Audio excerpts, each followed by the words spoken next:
I've been waiting so long to be where I'm going. Okay, Manor Township. It would be nice if this room was full and hearing all this. But when he first started coming in here, I couldn't believe it. The commissioner said, "We can't do anything for you. That's part of the judiciary part of this county, and we have no jurisdiction." I remember that meeting. And the gentlemen who were here, there was a sheriff or all kinds of, I thought the guy had a gun. I didn't know what was going on. This has been going on for too long, gentlemen. Today I'm going to talk about domestic relations, or as we who have experienced it refer to it, demonic relations. Unconstitutional hiring practices at your domestic relations office. Specifically, in your domestic relations office, 94% of the employees are female. 92% of the caseworkers are female. It bears mentioning that 90+% of the defendants are males. That domestic relations is an extremely unfriendly and anti-male organization. This agency has the power to take 55% of defendants' net pay right off the bat. Now, how many of you can imagine living on 45% of your income? After you've already lost your house and 50% of your 402k, and you're paying a lawyer for every one of these processes that are going through while she's got free representation. It doesn't stop there. I've followed cases and brought them here. I've had people speak here before. One guy who had been making $400,000 when he was selling GM trucks early in the 2000s, and the judge says, hey, if you can make $400,000, you should pay accordingly. Now, obviously, today's world, he's not selling $400,000 worth of GM trucks, is he? But that's what they call an earning potential. And these women have the ability to assign an earning potential far above what you will actually be making. And then to bill you, that guy had to pay $12,800 a month in support. He was making about 60 grand a year. Fell behind, threatened to lose his license. They'll take your license, your driver's license, if you fall behind. They'll take your bank account, freeze it. They'll put you in jail and fill up the coffers of the jail. You know how many men are in there for this domestic relations stuff? It's incredible. Men who are railroaded. Another case, I know of a man who sold a lot of stocks when that was the heyday. And he was held accountable for the earning potential of when he was selling those stocks. Last time I talked to him, he's out in Colorado working at Home Depot for $10 an hour. His ex-wife has the house, has his hundreds of thousands of dollars worth of assets. And the reason he's out in Colorado is because he's wanted by the law. There's a warrant out for his arrest and has been for years. This agency has complete unbridled power to absolutely ruin its citizens' lives. Thus, it should be balanced with fairness and equity in the best interest of the children. And it should be void of gender bias and predetermined attitude that each and every tool available, including the interpretations of the law, should be used to beat down a man. Every man is not a deadbeat dad. Many of them are beat dead dads. The problem is that the children are eliminated from their fathers in this process.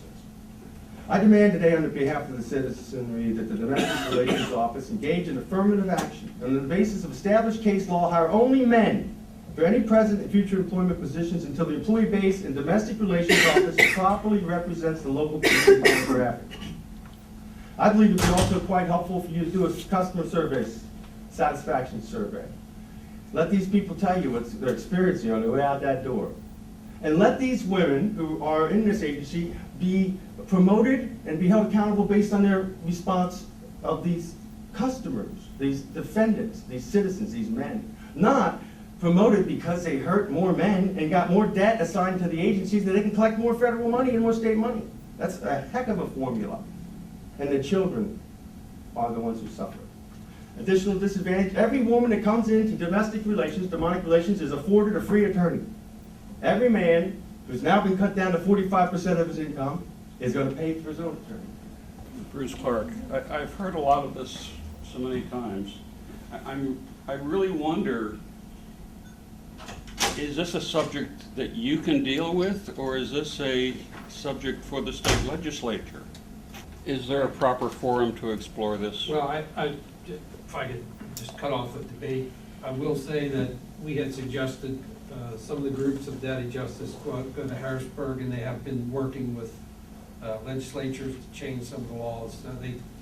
To complement them, they have been doing that, working in Harrisburg and change some of the laws. This is not an issue that can just be kind of brushed aside, because this is a mounting class action liability. You guys have to address this for the good of the taxpayers. Not just because I'm a father, but because I'm a taxpayer too.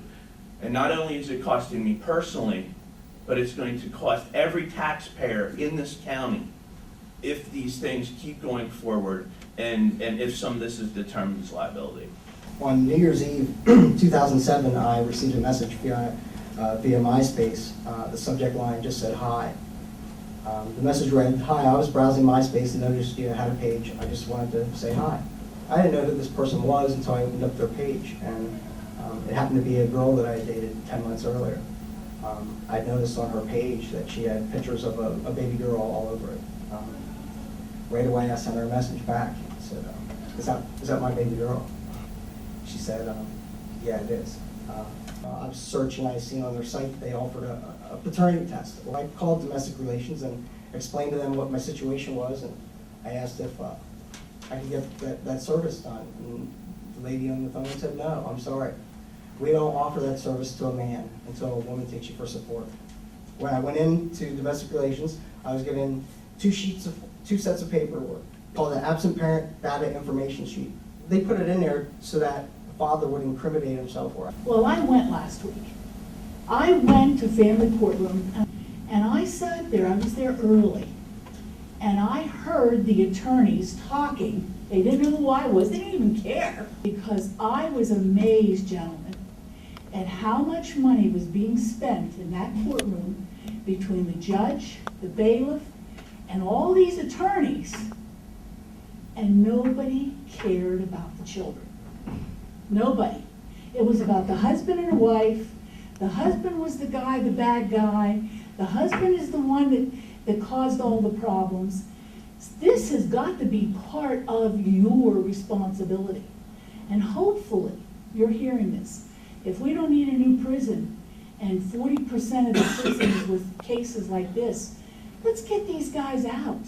Let's get them earning a living. Let's get them contributing and seeing their children. This has gone far enough, and I think maybe since you've allowed us to stay here, and there's no guns around, and there's not all this hostility, I think you're listening. And that's great, because you guys are listening. Moving on, I just wanted to say that these gentlemen that's been talking here, Mr. Vanderhyde, his associates, a lot they say is I agree with. I agree with a lot of that, what you're saying, and I feel for you, I really do, and I'm glad you're speaking up for yourselves and going to Harrisburg and trying to get something done about all this injustice. Bruce Clark, New Holland. I apologize. What you're talking about, I now believe is something that the county commissioner should look at. It appears to be something within the organization run by the county commissioners. It's how business is done here and whether or not it's done well.